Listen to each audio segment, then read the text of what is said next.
Uh, Good morning, everyone. I wanted to say a few words about Chapter 8 in Dugan on relational leadership or relationship-centered theories of leadership. To be honest with you, a first impression that I had when I went through this chapter, I've read it a few times. The very first time I read it, I had the impression that it is an important but very confusing chapter. At least it is to me, and I would like to share that with you. My confusion. I'm not trying to make you confused, but if you can help me clarify it, I would appreciate it. First of all, let me go to the strength, what I see to be the strength of relationship-centered theories. The way I would put it to you is this. When we walk into an organization, we are walking into, whether we're aware of it or not, we're often not aware of it, and it's striking that we're not aware of it. Nonetheless, it seems to me we are often unaware of it. We are unaware of the fact that when we walk into an organization, we're walking into what should be regarded as a society of a certain kind in and of itself. So the reason why I say that is one of the ideas we have planted in our heads, in my view, is, and I've referred to this before, the machine metaphor of the organization. At least in my experience, I've encountered it numerous times in my professional experience. Uh, it, it, it often is difficult to make clear to people that what drives organizations, everyone will say, is people. People are the greatest asset. People are, the drivers of excellence. All of those statements, most of which strike me as naive and false. And why naive and false? Well, no, that's not correct. What drives excellence in organizations is the social integrity of the organization, right? We are human beings. And when we work, we also need to connect as human beings. We don't leave ourselves at home and go to work. We bring ourselves with us, and we bring all of the emotional baggage, the intellectual baggage, all sorts of baggage we bring with us. So what I like about relationship-centered theories is they're very cognizant of the social reality of organizational or community life, right? And there's something to be said for that, especially in bureaucratic domains, because in a bureaucracy, bureaucracies are set up as machines, right?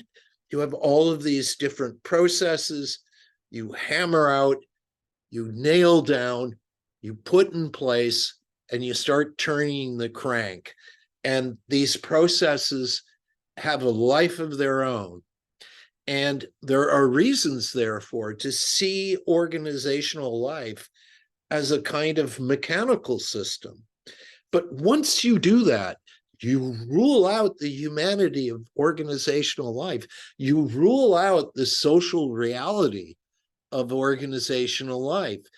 You rule out the importance of relationships, first of all. Second, you rule out leadership in its connection to relationships. Now, one of the reasons why I think this chapter is so confusing, or at least it confuses me, so I'll own the confusion. The reason it confuses me is it makes this distinction. Dugan makes it 4 times in this chapter. If you read it carefully, he defines the distinction between, I want to get his exact term, entity perspectives and what he calls constructionist perspectives. Now, we can ask ourselves, what is an entity? An entity is an indistinct being of some kind. It's one of the vaguest words you can use in the English language. I just finished a book on Aristotle, of all people, and it talked about, the author talks for about 25 pages about how to translate the word ousia, which is ancient Greek for being, but it's not being in our sense of being. So the author agonizes over the translation. After 25 pages, the author says, the best translation for ousia is entity. So an entity is just a being. So a clump of clay is an entity. A human being is an entity. Anything that can be said to exist is an entity. So that's about as vague as we can get in the use of the English language. Now, he talks, as I just mentioned, throughout the chapter about this distinction between entity perspectives and constructionist, or yes, constructionist. It's sometimes also written constructivist. And that, in fact, is what I prefer, but it's just a detail. So constructionist perspectives, and he agonizes over this distinction. As I mentioned, he defines it 4 times, and in each case, he defines it in a different way. I think what he's trying to say is that relationship-centered theories focus on 2 things. They focus on the individual, insofar as the individual is, if you will, the locus of relationality. It all begins with the development of the relational skills or competencies of the individual. So that's the entity perspective. Why that would be called an entity perspective is way beyond me. It's one of the reasons I'm confused. And perhaps I should not be confused by it and just accept it and move on. But that's not my nature in any case. So that's what he appears to mean by entity perspective. Then he talks about constructivist perspectives. And here he says that he means to refer to group dynamics. So we're no longer talking about a phenomenon within individuals. We're talking about a phenomenon that emerges with society, that is to say, the relationship of individuals to each other. So I think that's a worthwhile distinction to make. I'm just not sure why he uses the terminology he does. It seems to me, for example, that entity perspectives can be just as socially constructed as perspectives about constructivism. That is to say, it makes sense to focus on individuals and their relationality, and then look at groups and look at the social dimension of relationality. There's a clear distinction there. But I think the distinction is between the individual and the group, not between entities and constructions. Because at the end of a construction, you deliver an entity. So I'm not sure that distinction makes much sense. And I think evidence for that is the fact that Dugan keeps going back to it, right? Well, and not only does he go back to it, he defines it in slightly different ways each time he goes back to it. So that is just by way of commentary. He also says, I wanted to point out, because I'll leave it to you to read the chapter, but I wanted to say, with respect to connective leadership in particular, which is his first relational leadership style that he goes into, he says that it's grounded in a kind of critical social perspective, but I don't think it needs to be. I don't think that's a requirement of the theory. There's nothing inside the theory to suggest that it is. So I'm not quite certain why he says it. It doesn't appear in the formal presentation of the theory. If you look at the connective leadership model, you don't see it. What you see is these 9, he calls them leadership styles, as I recall. Now, it would appear that when you use that term, leadership styles, if you're an individual, you have the option to adopt a specific leadership style. You might adopt more than one, depending on the circumstances. So you have these 9 leadership styles that are centered on 3 principal dimensions. Mastering your own tasks, so that's the individual reflecting on him or herself. So that's, I believe, the entity perspective. And then you have maximizing interactions. Well, interactions involve interdependencies of one kind or another with others. So that would be, I don't know why he calls this instrumental, but he does. He calls it instrumental. It includes personal dimensions, social dimensions, entrusting, empowerment, those sorts of things. And then he looks at contributes to others. I believe that's what it says. Yes, others' tasks. That's unfortunate. Anyhow, what does this talk about? This talks about relationality.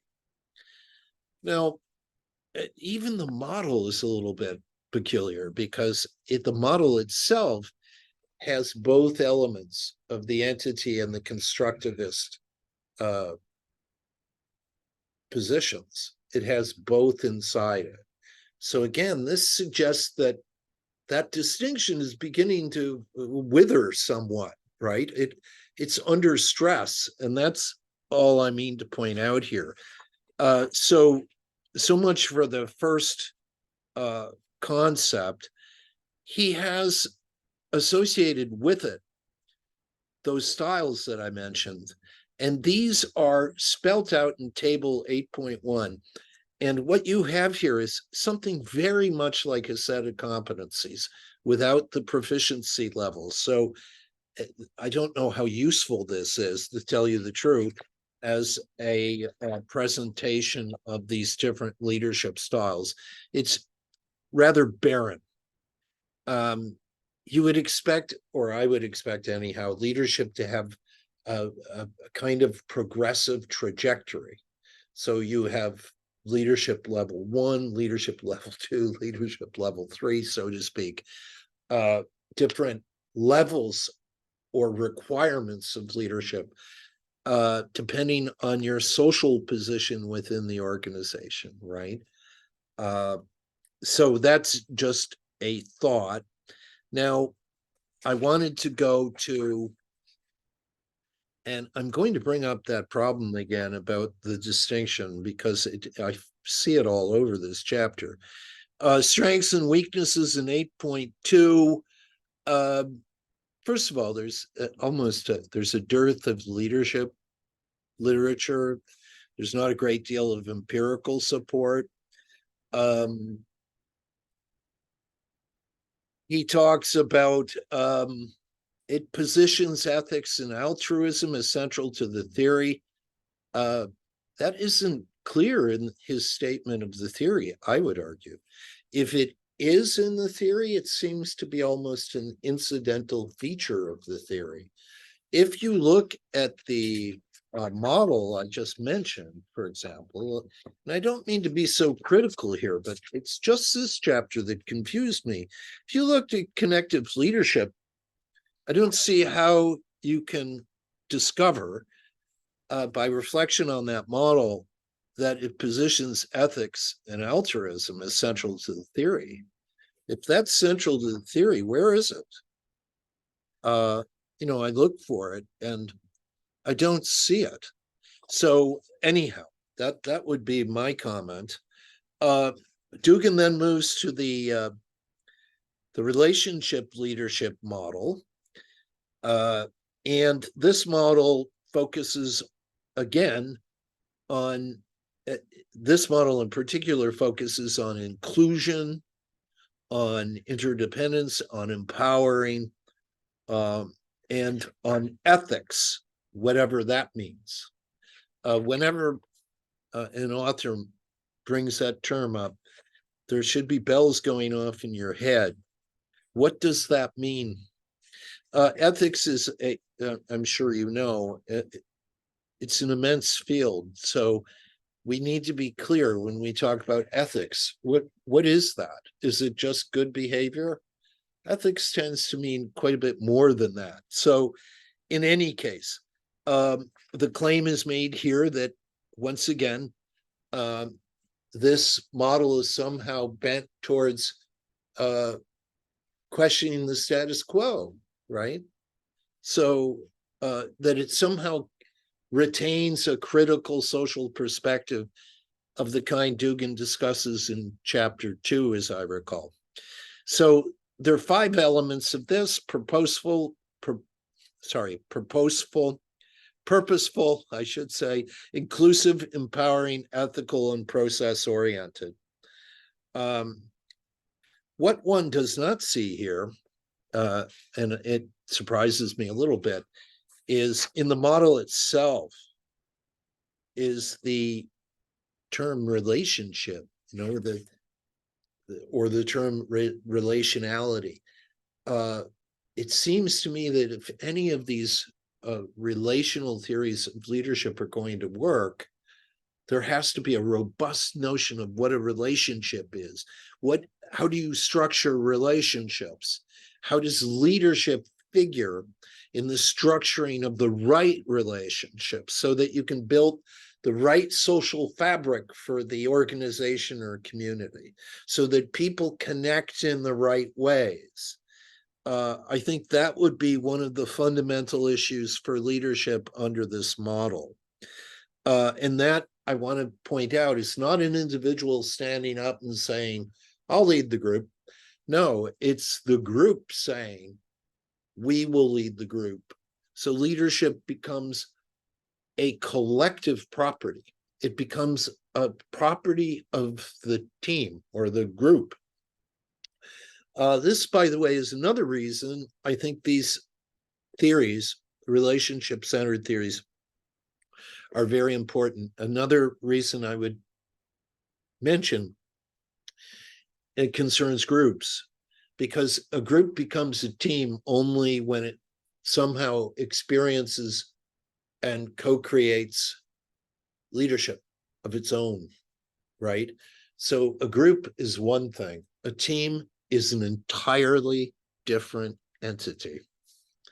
And the difference between the two is that one of the key differences between the two is a group has, if any, real mutual connections among its members, they're loose or incidental or accidental.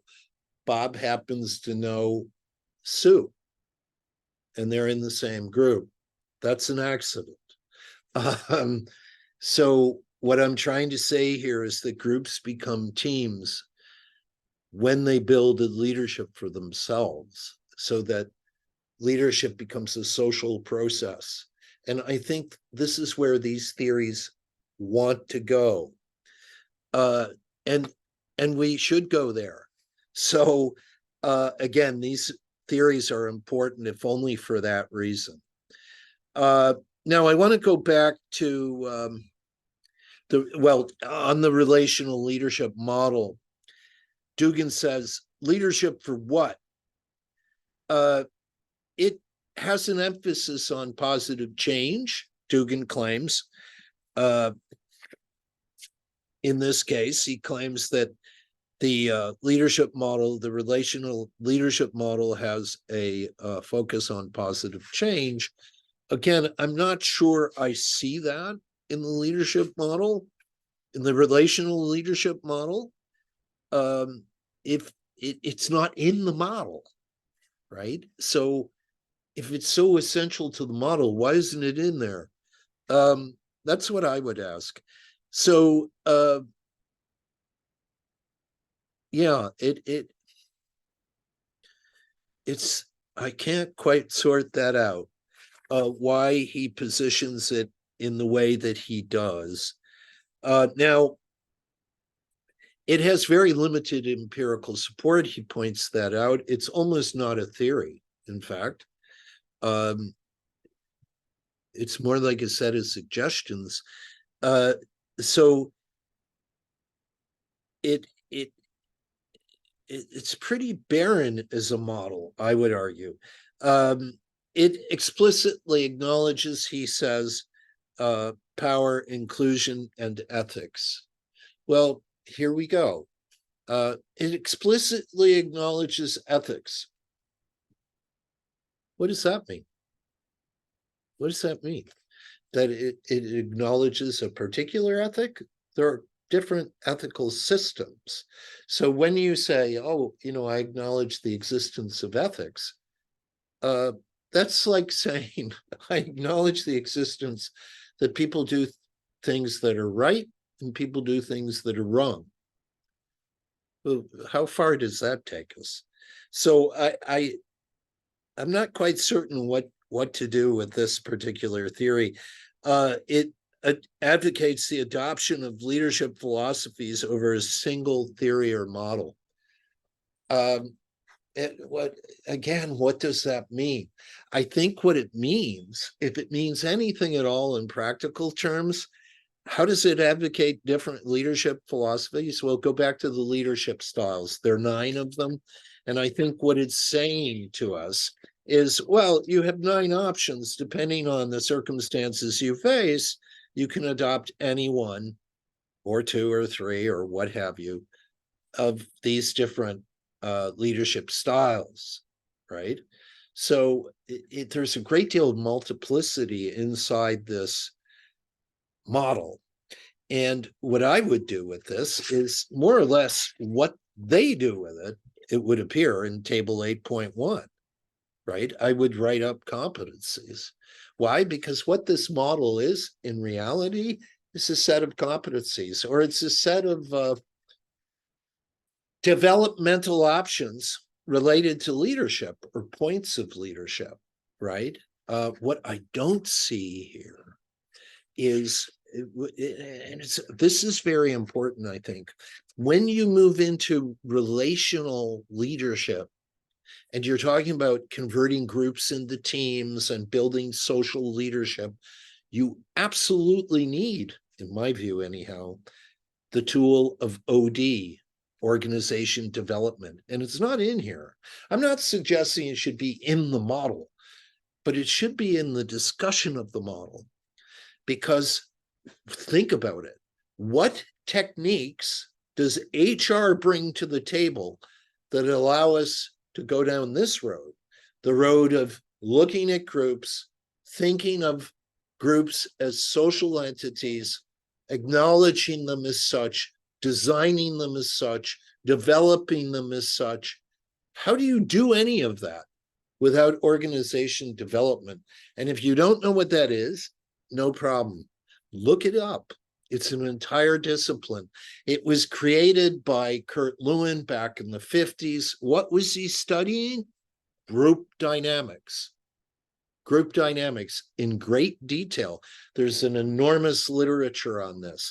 And here we are talking about relational models and social models of leadership and interdependence and inclusion and connection, and yet we have no toolkit. So what I would suggest here is, if you're interested, what Dugan doesn't give us is the toolkit for any of this, in my opinion. There is a toolkit, and OD is the toolkit. I'm not saying it has all the solutions. We can give that up. The whole search for solutions is ridiculous, right? We're not looking for solutions.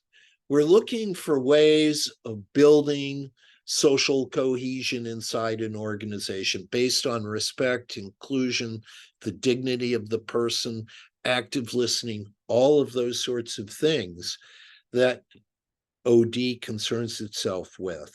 So let's talk about the last leadership model in here, relational leadership model, which is not even a model. It's a set of philosophies. And Dugan says, and I appreciated this, as you might imagine, I don't know why I might imagine it, this way of viewing leadership is considerably different from what we've encountered thus far. Yes, it is. It's, first of all, not a model. So it's very difficult to picture it. It's too fluid and too diffuse to be pictured in a model. He mentions that it shifts from the focus on entity perspectives, and here he calls it attention to how leaders enact traits, attributes, and or behaviors that happen to be relational. Now, compare that to some of his other definitions, and you'll see the differences. So he also mentions constructionist perspectives that examine relationships themselves as the central location through which leadership emerges. Fine. We have these two dimensions inside this model. They don't sit in great harmony, in my view, but there they are. These philosophies, if we can use that term, focus on how leadership emerges through dynamic, collective, and interdependent processes that are a function of our interconnected relationships. Fine. This is where leadership becomes social, right? So it's no longer the characteristic of a charismatic individual. Rather, it's a characteristic of how the group engages within itself. So in that sense, this conception of leadership is very much related, although he never mentions it that I can see, to team development and team leadership. You know, I think if you understand what team leadership, what a team is, and I must say this, I would say to you that very few people understand what a team is. Most people think a team is a group. So if you have a set of individuals and they know each other and they work in the same domain, they're a team. Every organization I have ever worked in has paid a huge cost for that mistake, because what it does is this: if a group is a team, then you will expect the group to produce what a team produces. And groups are not able to produce what teams produce, because groups are loose connections of individuals, whereas teams are interconnected, interdependent. The interdependencies have been worked out. The relationships have been clarified. How I relate to X, Y, and Z, that is clarified. Their roles, my role, all of those things are clarified inside a team. And you would go to OD to achieve those clarifications. Teams are made, not born. Groups can be thrown together at any time. All you need is a set of individuals. And as you all know, sets are unordered, right? So set XYZ is the same set as ZYX, right? There's no difference. I would point to these theories when you think about groups becoming teams. Think about these relational theories. So again, in 8.4, here's, I think, the fourth definition, implied. He has 8.4 differences between entity and constructionist perspectives. Take a look. I mean, there is a difference, but relationships versus relational dynamics, the individual versus the social, these are very, very close. And calling one an entity doesn't help. But in any case, I don't want to beat a dead horse. So he talks about leadership as a property of the social system, which I was just discussing. But remember OD. right? The whole question there is, well, how does a team evince leadership? How does it demonstrate leadership? How does it develop leadership, right? Those would be the important questions to raise. So he mentions that relational leadership theory studies both relationships, fine, and relational dynamics. Well, this is where, again, the distinction is hard to draw here. Relationships and social dynamics, or relational dynamics. Well, think about that. They're very, very close.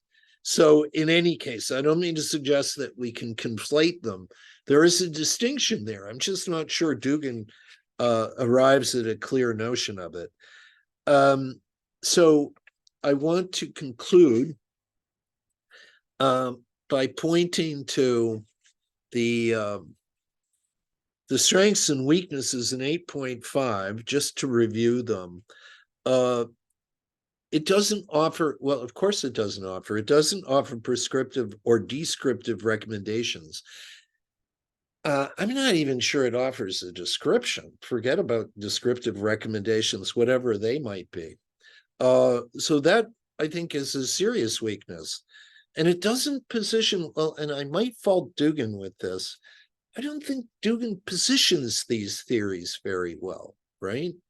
Like, I do think if you start with the machine metaphor, you then are motivated to understand relational theories, because that's what the machine metaphor leaves out altogether.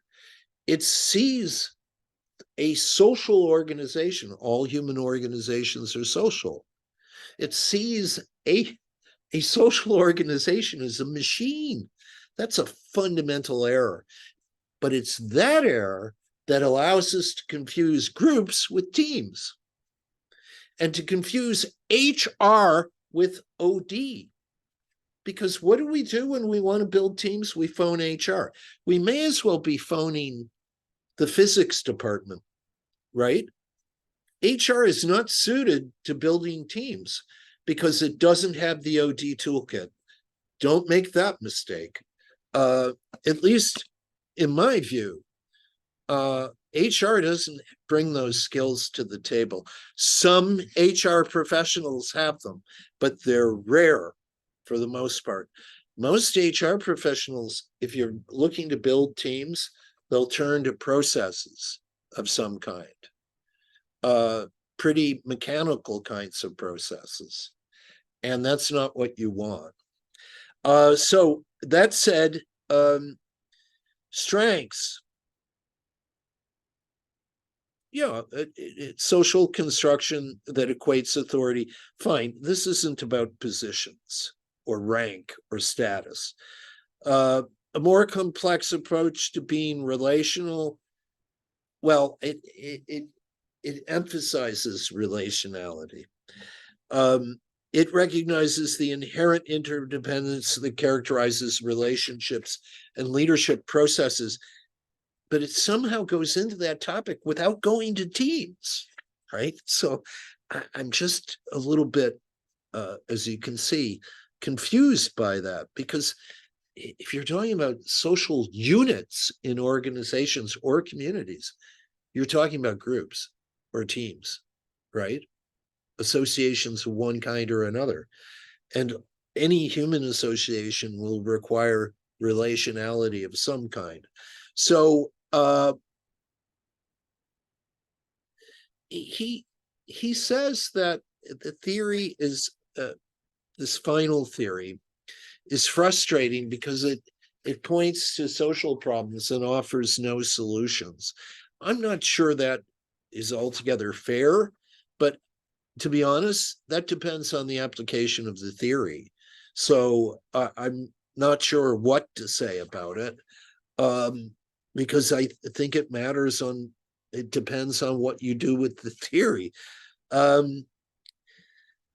So he says they're associated with critical perspectives, but that I would suggest to you is an association, In other words, the critical perspective is not built into any of these models. From what I can see, it's not in the models, where a model is, once again, a picture of the theory. A theory is a different thing.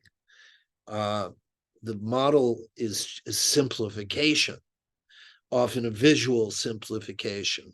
So we should keep that in mind when we look at models. Simplicity is always of the essence of a model, and simplicity can lead to simplification, and should. But we need to be careful of simplifications because we lose detail and nuance. And both of those are critical when push comes to shove. So with that said, relational leadership philosophies position dialogue as central to relationships. Fine. Dialogue, it remains undefined in this case, and we need a definition, I would argue. And that's not a criticism, it's just a point of clarity. If we're going to talk about that type of term, we need to define it so that we have a clear idea of what it is, or at least an idea of what it is. So with that said, that's chapter 8. Take a look at it. We'll talk tomorrow at 4. I want to see how the group presentations went. I'll be reviewing them soon. So with that said, I will close. Thank you. Bye.